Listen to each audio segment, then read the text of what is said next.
नमस्कार, वंदे मातरम।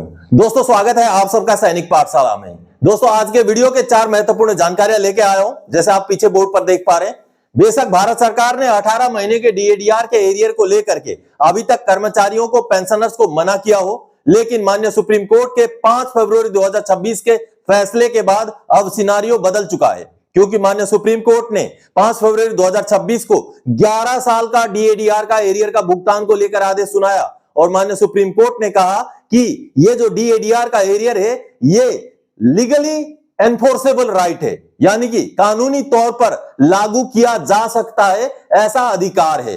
तो इसको लेकर आगे बात करेंगे दोस्तों, क्योंकि 18 महीने का डीएडीआर का एरियर की मांग अब बेहद अहम हो चुका है। इसके साथ ही साथ दोस्तों, 1 जनवरी 2026 से अगर 8वां पे कमीशन लागू होगा तो इसमें 1 जनवरी 2026 से किन चीजों का में फायदा मिलेगा और किन में आगे जाकर के बाद के डेट से फायदा मिलेगा, जिसके बारे में भी आगे आपको जानकारी दूंगा। इसके साथ ही साथ दोस्तों, क्या जो 18 सवाल भारत सरकार की तरफ से पूछे गए हैं 8वें पे कमीशन को लेकर, ये क्या टाइम ज्यादा देरी करवाने के लिए है? ये क्या केवल इसी वजह से भारत सरकार ने पूछे हैं कि 8वां पे कमीशन का समय और ज्यादा थोड़ा सा निकल जाए, क्योंकि ऐसे ही एनवायरमेंट में बातें चल रही हैं। इसके साथ ही साथ पेंशन मंत्रालय की तरफ से पूर्व सैनिकों के रिजर्वेशन को लेकर एक अहम गाइडलाइन निकला है, वो भी आगे आपको समझाऊंगा दोस्तों। तो चलिए आगे बढ़ेंगे इन्हीं 4 विषयों को लेकर। लेकिन आगे बढ़ने से पहले हमेशा की तरह, अगर सैनिक पाठशाला चैनल का वीडियो आप पहली बार देख रहे हैं या अभी तक चैनल को सब्सक्राइब नहीं किया है, तो चैनल के साथ जुड़े रहने के लिए, इसका हिस्सा बने रहने के लिए और आपसे जुड़ी हुई भरोसेमंद ऑथेंटिक जानकारियां पाते रहने के लिए चैनल को सब्सक्राइब जरूर करें। चलिए, सबसे पहले दोस्तों, जब सुप्रीम कोर्ट से 11 साल का डीएडीआर का एरियर मिल सकता है, तो 18 महीने का क्यों नहीं? 4 किस्तों में 18 महीने का डीएडीआर का एरियर भुगतान का हो सकता है रास्ता साफ। जी हां दोस्तों, चलिए सीधा सीधा माननीय सुप्रीम कोर्ट का 5 फरवरी वाला जो आदेश है उसको देखते हैं, उसको समझते हैं। उसके आगे फिर 18 महीने का डीएडीआर को लेकर के केंद्र सरकार के कर्मचारियों के साथ क्या हो सकता है, उसके बारे में भी हम संभावनाएं तलाशते हैं। दोस्तों, बेशक भारत सरकार ने पिछले कई सालों से 18 महीने के डीएडीआर को लेकर के नकारा हो, लेकिन 5 फरवरी 2026 के माननीय सुप्रीम कोर्ट के इस जजमेंट के बाद कहीं ना कहीं डीएडीआर के एप्लीकेबिलिटी को लेकर के अब सिनारियो बदल चुका है। जी हां दोस्तों, माननीय सुप्रीम कोर्ट ने जिस तरीके का फैसला 5 फरवरी 2026 को सुनाया, अब इस फैसले के बाद डीएडीआर के एप्लीकेबिलिटी को लेकर के बहुत सारे सवाल खड़े हो गए हैं। जी हां, यहां तो माननीय सुप्रीम कोर्ट ने 11 साल का डीएडीआर का बकाये का भुगतान का आदेश सुना दिया है। बेशक जो डीएडीआर का एरियर का भुगतान वो पार्ट में होगा, इंस्टॉलमेंट में होगा, लेकिन भुगतान होगा, ऐसा माननीय सुप्रीम कोर्ट ने फैसला सुनाया। तो इस फैसले के बाद कहीं ना कहीं जो केंद्र सरकार के कर्मचारी और पेंशनर्स के 18 महीने का डीएडीआर का एरियर बकाया है, उसको लेकर भी अब बड़े सवाल खड़े होने शुरू हो गए हैं। क्योंकि दोस्तों, अगर राज्य की सरकार को माननीय सुप्रीम कोर्ट 11 साल का डीएडीआर का बकाया भुगतान के लिए आदेश सुना सकती है, तो अगर केंद्र के कर्मचारी या पेंशनर माननीय सुप्रीम कोर्ट के अंदर यह मसला लेके जाएं, तो कहीं ना कहीं महज 18 महीने का डीएडीआर का एरियर का भुगतान का आदेश भी मान्य कोर्ट द्वारा शायद दिया जा सकता है। तो डायरेक्शंस एंड कंक्लूजन, मान्य कोर्ट ने जो वेस्ट बंगाल के कर्मचारी और पेंशनर्स को डीएडीआर को लेकर के जो फैसला सुनाया, उसमें डायरेक्शंस क्या दिए हैं? सबसे पहले तो 59.2 नंबर इस पैराग्राफ में मान्य कोर्ट ने साफ साफ बोला, to receive dearness allowance is a legally enforceable right that has accrued in favor of the respondents employees of the state of West Bengal। यानी कि डीएडीआर को रिसीव करना, डीएडीआर को पाना एक लीगली इन्फोर्सेबल यानी कि कानूनी तौर पर लागू किया जा सकता है, ऐसा अधिकार है, ऐसा मान्य कोर्ट ने कहा है। अगला 59.4 में भी ये दिखाई देता है। देखिए, मान्य कोर्ट ने ये कहा है, the employees of the appellate state shall be entitled to release of arrear in accordance with this judgement for the time 2008 से 2019। देखिए, 2008 से 2019 तक का डीएडीआर का एरियर का भुगतान के लिए माननीय कोर्ट ने फैसला सुनाया है, जो कि अहम है। आप देखेंगे 11 से लेके 12 साल तक का एरियर अगर माननीय कोर्ट दे सकती है अपने फैसले के जरिए, तो महज 18 महीने का तो शायद ही ना दे पाए, ऐसा नहीं हो सकता है। तो चलिए अगला जो पैराग्राफ है, माननीय कोर्ट ने यह भी इंश्योर किया कि हो सकता है स्टेट गवर्नमेंट जो है, राज्य सरकार इस आदेश को ना माने, तो माननीय कोर्ट ने एक कमेटी भी बना दी, एक कमेटी बना दी ताकि डीएडीआर का भुगतान के एरियर का भुगतान से राज्य सरकार अपने आप को बचाने की कोशिश ना कर सके। और इस कमेटी में रिटायर्ड सुप्रीम कोर्ट के माननीय जज honourable justice Indu Malhotra chairperson है। बाकी जो फॉर्मर जज हैं, हाई कोर्ट के जज हैं जस्टिस तरलोक सिंह चौहान और जस्टिस गौतम भादुरी, उनको मेंबर बनाया। और साथ ही साथ जो controller and auditor general of India है, उनको भी senior most officer in his establishment, उनको भी मेंबर बना दिया। तो देखिए किस तरीके से कड़े तरीके से माननीय कोर्ट का आदेश लागू हो, इसलिए इस तरीके का फैसला सुनाया। और 59.7 नंबर पैराग्राफ में देखिए समय सीमा भी बांध दिया, कि समय सीमा बांध दिया, बेशक आप इंस्टॉलमेंट में भुगतान करें, पहला इंस्टॉलमेंट 6 मार्च 2026 से पहले आप जो है भुगतान कर दें, जिसकी अगली सुनवाई जो है होने से पहले जो है इसकी भुगतान कर दें, ये माननीय कोर्ट ने फिर से कहा है। तो कहीं ना कहीं देखिए ये बेहद अहम है, क्योंकि इस जजमेंट के आ जाने के बाद दोस्तों कहीं ना कहीं डीएडीआर के एप्लीकेबिलिटी को लेकर के बहुत सारे पैमाने बदल गए हैं। तो इस जजमेंट के बाद कहीं ना कहीं भारत सरकार भी कन्नी नहीं काट सकती। तो कहीं ना कहीं हमारे जो संस्थाएं हैं उनको भी इसको लेकर केस करना चाहिए, क्योंकि आप देखिए ये जो केस किया गया था, ये केस बंगाल सरकार के खिलाफ किया गया था, confederation of state government employees West Bengal and others. यानी कि इसी तरीके से केंद्र सरकार के भी कोई जो कर्मचारी की संस्थाएं हैं या पेंशनर्स की संस्थाएं हैं, जो बड़ी संस्थाएं हैं, जो ज्यादा से ज्यादा संख्या में कर्मचारियों या पेंशनर्स को रिप्रेजेंट करती है, उनको केस करना चाहिए। माननीय कोर्ट की जो टिप्पणी है, माननीय कोर्ट ने यह कहा है कि जो डियरनेस अलाउंस है वो लीगली इन्फोर्सेबल राइट है, यानी कि कानूनी तौर पर जिसको लागू किया जा सकता है, ऐसा अधिकार है। तो अगर ऐसा अधिकार है तो हमारे जो केंद्र सरकार के जो कर्मचारी की बड़ी बड़ी संस्थाएं हैं या पेंशनर्स की बड़ी बड़ी संस्थाएं हैं, क्या उनको आगे नहीं आना चाहिए? आपकी राय क्या है? आप कमेंट करके जरूर बताइएगा दोस्तों, क्योंकि 5 फरवरी 2026 के बाद अब ये 18 महीने का डीएडीआर का एरियर का जो मसला है, ये एक लीगल मसला बनता जा रहा है। तो ऐसे में क्या हमारे कर्मचारियों की संस्थाएं भी लीगल जो है जो संभावनाएं तलाशने के लिए आगे नहीं बढ़नी चाहिए? आपका क्या कहना है? आप जरूर कमेंट कीजिएगा। चलिए अब अगली जानकारी दोस्तों, क्या सरकार ने केवल 2 महीने पे कमीशन डिले करवाने के लिए 18 सवाल पूछे हैं? इसका मकसद क्या है? दोस्तों आप सबको पता है कि भारत सरकार ने 8वें पे कमीशन को लेकर के 18 सवाल पूछे हैं। सामने ये वही सवाल आप देख पा रहे हैं, एक से लेके पूरा 18 सवाल पूछे गए हैं। इन सवालों को क्यों पूछा गया? क्या ये 8वें पे कमीशन को 2-4 महीने तक डिले करवाने के लिए पूछे गए, या इसका और क्या रीजन हो सकता है? इसकी और क्या मंशा हो सकती है? क्योंकि सोशल मीडिया में या मीडिया में भी या मेरे वीडियो में भी कमेंट किया जाता है कि ये केवल 8वें पे कमीशन को थोड़ा सा डिले करवाने के लिए सवाल पूछे गए हैं। लेकिन इन सवालों का मकसद कुछ भी हो, क्या आपने इनके जवाब दिए? आप तभी इसके बारे में बात करने के लिए अधिकार रखते हो जब आपने इसके जवाब दिए हों। जवाब दीजिए। जो सवाल पूछे गए हैं उनमें पेंशनर्स कर्मचारियों को जो लाभदायक जो आपके तरफ से पॉइंट है, उन पॉइंट्स को डाल करके जवाब दीजिए। सरकार ने किस मंशा से इसको लागू किया, किस मंशा से पूछे हैं, उनको छोड़ दीजिए, मंशा छोड़ दीजिए। कम से कम हमारे लिए जो पॉजिटिव रिस्पॉन्स है, जो हमारे फायदे का रिस्पॉन्स है, उसको जवाब तो दीजिए, जवाब दीजिए। मेरी तरफ से तो ये मूड आंकने की कोशिश की गई है कि 8वें पे कमीशन को काम कराना शुरू करने से पहले मूड देखा जाए कि कर्मचारियों का, पेंशनर्स का किस तरीके का रिस्पॉन्स आता है, किस चीज को लेकर कितना तक कर्मचारी भावुक हैं, कितना तक कर्मचारियों की सोच है। उन्हीं चीजों को निकालने के लिए, उसी बात का निचोड़ निकालने के लिए सवाल पूछे गए हैं, ऐसा मेरा मानना है। लेकिन अगर आप ये भी मानते हैं कि चलिए डिले कराने के लिए ही सवाल पूछे गए हैं, लेकिन कम से कम पॉजिटिव रिस्पॉन्स, जो हमारे लिए फायदेमंद, जो हमारे लिए लाभदायक हो, ऐसे जवाब तो कम से कम दीजिए। इसलिए पहले उन सवालों के जवाब जरूर दें। चलिए अब अगली जानकारी दोस्तों, 8वें वेतन आयोग के बाद 1 जनवरी 2026 से क्या क्या बढ़ जाएगा, क्या क्या नहीं। जी हाँ दोस्तों, ये भी एक बड़ा सवाल है। क्या 8वां पे कमीशन का फायदा 1 जनवरी 2026 से ही मिलेगा या सरकार जब लागू करेगी तब से मिलेगा?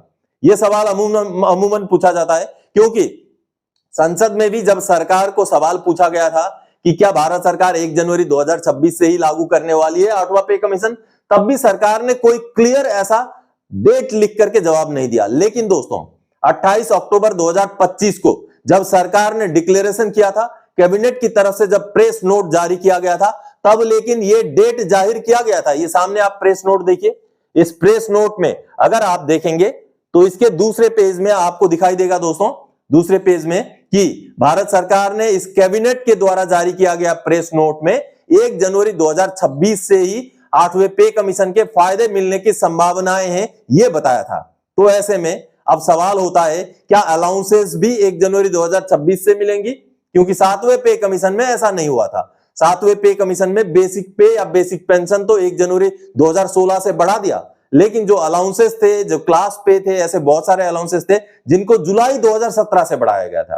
तो ऐसे में अब कौन से ऐसे अलाउंसेस होंगे जो जनवरी 2026 से ही बढ़ जाएंगे, या कौन से ऐसे अलाउंसेस होंगे जो जब लागू किया जाएगा तब से दिया जाएगा? तो दोस्तों ऐसे में मैं आपको बता दूं, कुछ अलाउंसेस जुड़े हुए होते हैं बेसिक के साथ, जैसे कि आपका एडिशनल पेंशन। आप अगर 80 साल के हो गए तो आपको एडिशनल पेंशन 20% लागू है।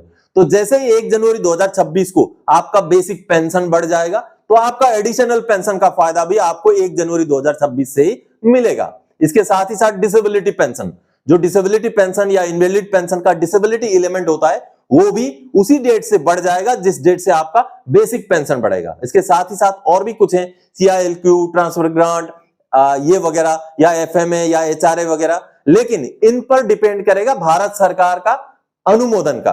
अगर सरकार 1 जनवरी 2026 से अनुमोदन देगी तभी उसका जो है बढ़ोतरी 1 जनवरी 2026 से होगा, नहीं तो ये तब से बढ़ेंगे जब से इसको लागू किया जाएगा, चाहे 2027 का आखिर का समय हो, चाहे 2028 हो। तो ऐसे में कुछ अलाउंसेस बढ़ जाएंगी इस डेट से, कुछ अलाउंसेस बाद से बढ़ेंगी, लेकिन कुछ और अलाउंसेस हैं जिनका 8वें पे कमीशन के साथ कुछ खास संबंध नहीं है, जैसे चिल्ड्रन एजुकेशन अलाउंस, और खास करके जो पेंशनर्स को मिलता है, अभी अभी हाल फिलहाल में बढ़ा के उसको 1000 से 2000 किया गया, तो उसको 8वां पे कमीशन में कोई भी बढ़ोतरी नहीं मिलेगा। इसके साथ ही साथ CAA, कांस्टेंट अटेंडेंस अलाउंस, जो कि 100% डिसेबल्ड सोल्जर को मिलता है, वो भी बढ़ने के चांसेस 8वें पे कमीशन में नहीं है दोस्तों। इसके साथ ही साथ जो फील्ड एरिया अलाउंस होते हैं, जो यूनिफॉर्म अलाउंस होता है, जो सर्विस में जो रहते हैं उनको मिलता है, तो ये भी बढ़ोतरी होने के चांसेस 8वें पे कमीशन में नहीं है, क्योंकि इनको पीरियडिकली बढ़ाया जाता है, इनके लिए कोई पे कमीशन का इंतजार नहीं किया जाता, इसलिए 8वें पे कमीशन में ये बढ़ जाएंगे, ऐसे चांसेस बिल्कुल नहीं है। तो आपने समझा अभी 8वें पे कमीशन के साथ साथ क्या क्या चीजें बढ़ सकती हैं, क्या क्या चीजें नहीं बढ़ेंगी। तो चलिए अब आखिरी जानकारी दोस्तों, पूर्व सैनिकों के रिजर्वेशन को लेकर के पेंशन मंत्रालय ने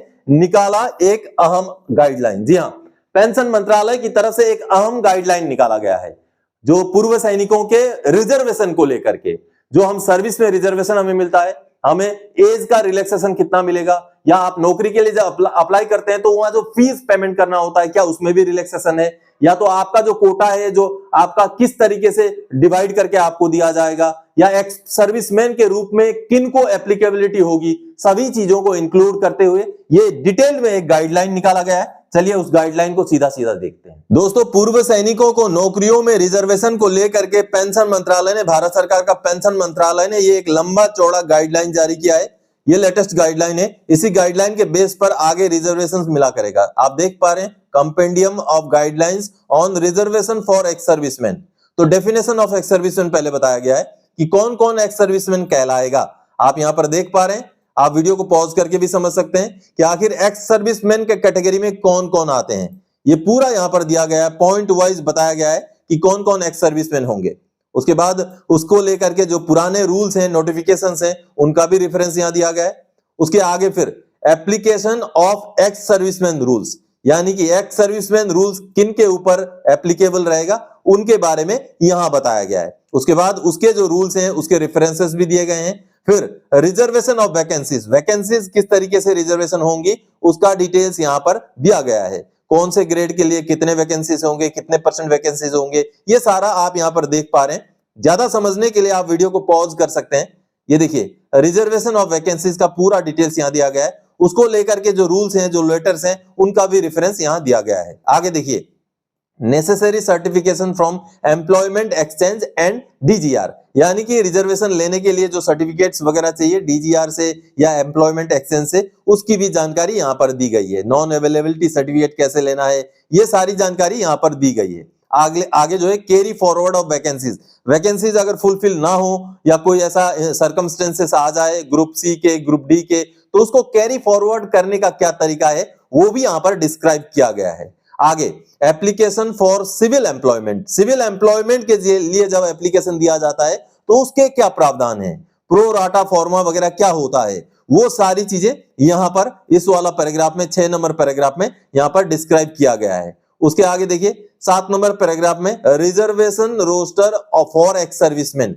रिजर्वेशन रोस्टर कैसे मेंटेन किया जाएगा ये यहां पर बताया गया है। फॉर 10% रिजर्वेशन कैसे होगा, फर्स्ट ब्लॉक में कितना पॉइंट के हिसाब से होगा, सेकंड ब्लॉक में कैसे होगा, थर्ड ब्लॉक में कैसे होगा, ऐसे टोटल 10 ब्लॉक में इसको डिवाइड करके यहां पर समझाया गया है। आगे पूरा डिटेल्स में समझाया गया है। उसके बाद रिलैक्सेशन रिगार्डिंग एज लिमिट में क्या क्या रिलैक्सेशन, कितने तक का रिलैक्सेशन, कौन से ग्रुप के सर्विस के लिए कितना रिलैक्सेशन होगा, ये भी डिस्क्राइब 8 नंबर पैराग्राफ में यहां किया गया है। पूरा डिटेल्स में यहां बताया गया है कि क्या क्या एज लिमिट का आपको रिलैक्सेशन मिल सकता है, और उससे जुड़े हुए जो भी रूल्स हैं, जो भी लेटर्स हैं, उनका भी यहां पर रेफरेंस दिया गया है। आगे देखिए meaning of the terms direct recruitment on the result of the all India competitive examination and direct recruitment otherwise than by the open competition, यानी कि ऑल इंडिया लेवल के एग्जामिनेशन को के हिसाब से कैसे डायरेक्ट रिक्रूटमेंट एक्स सर्विसमैन के लिए होगा, या डायरेक्ट रिक्रूटमेंट के छोड़कर आगे दूसरे वाले कैटेगरीज में किस तरीके से होगा, उसका भी डिटेल्स यहां पर दिया गया है। उसका रेफरेंस लेटर नंबर भी यहां पर दिए गए हैं दोस्तों। आगे रिलैक्सेशन रिगार्डिंग एजुकेशनल क्वालिफिकेशन में आपका पढ़ाई के स्टैंडर्ड में क्या क्या रिलैक्सेशन होगा, क्या क्या माफी आपको मिलेगा, उसका भी डिटेल्स यहां पर दिया गया है दोस्तों। और ये अहम है दोस्तों क्योंकि ये पेंशन मंत्रालय द्वारा अभी अभी जारी किया गया है, ये रिवाइज्ड गाइडलाइंस हैं। तो कहीं ना कहीं ये देखिए साथ ही साथ इंटीमेशन ऑफ वैकेंसीज का इंटीमेशन कैसे किया जाएगा, किनको किया जाएगा, राज्य सैनी बोर्ड को, जिला सैनी बोर्ड को, उसी का यहाँ पर इंटीमेशन भी बताया गया है, उसका भी डिस्क्रिप्शन दिया गया है। उसके बाद प्रायोरिटी इन अपॉइंटमेंट में किस तरीके की प्रायोरिटी मिलेगी, क्या जो एम्प्लॉयमेंट हो जाने के बाद, नौकरी मिल जाने के बाद जब अपॉइंटमेंट दिया जाएगा उसमें भी कौन सी तरीके की प्रायोरिटीज होंगी एक्स सर्विसमैन के लिए, उसका भी यहाँ पर पूरा ब्यौरा दिया गया है। आगे रिलैक्सेशन ऑफ स्टैंडर्ड में कैसा रिलैक्सेशन मिलेगा वो भी यहाँ डिस्क्राइब किया गया है। आगे liaison officers for reservation matters relating to ex serviceman के जो रिजर्वेशन है, जो कोटा है, उनको लेकर के जो लाइजन ऑफिसर का नियुक्ति को लेकर भी यहाँ पर जानकारी दी गई है। फी कॉन्सेशन कैसा रहेगा, जैसे कि कुछ जो सर्विसेज के लिए हम जब अप्लाई करते हैं कुछ नौकरियों के लिए तो वहां फी पेमेंट करना होता है, तो क्या एक्स सर्विसमैन के लिए भी कुछ रिलैक्सेशन होता है फी पेमेंट में, उसका भी यहाँ पर गाइडलाइन है। फिर पेरियोडिक रिटर्न्स वगैरह के बारे में भी यहाँ पर जानकारी दी गई है। तो ये लंबा चौड़ा दोस्तों इतना ही है, कुल 15 पैराग्राफ का ये जो है गाइडलाइन है। तो इसको आप वीडियो को पॉज करके भी समझ सकते हैं। जो भी रीएम्प्लॉयमेंट के लिए जो भी पूर्व सैनिक ट्राई कर रहे हैं उनके लिए ये जानकारी अहम जानकारी है, क्योंकि ये जानकारी लेटेस्ट जानकारी पेंशन मंत्रालय से आई हुई है, अहम जानकारी थी। अगर आप भी पूर्व सैनिक के रूप पर अगर एक्स सर्विसमैन कोटा में भर्ती के लिए कोशिश कर रहे हैं, चेक कर रहे हैं, देख रहे हैं, तो आपके लिए ये जानकारी अहम जानकारी है। तो दोस्तों आज के इस वीडियो में इन्हीं जानकारियों के साथ आया था। आगे आने वाले समय में और कोई जानकारीदायक आपसे सरोकार रखने वाला विषय लेके मैं फिर से हाजिर हो जाऊंगा। तब तक के लिए जय हिंद दोस्तों।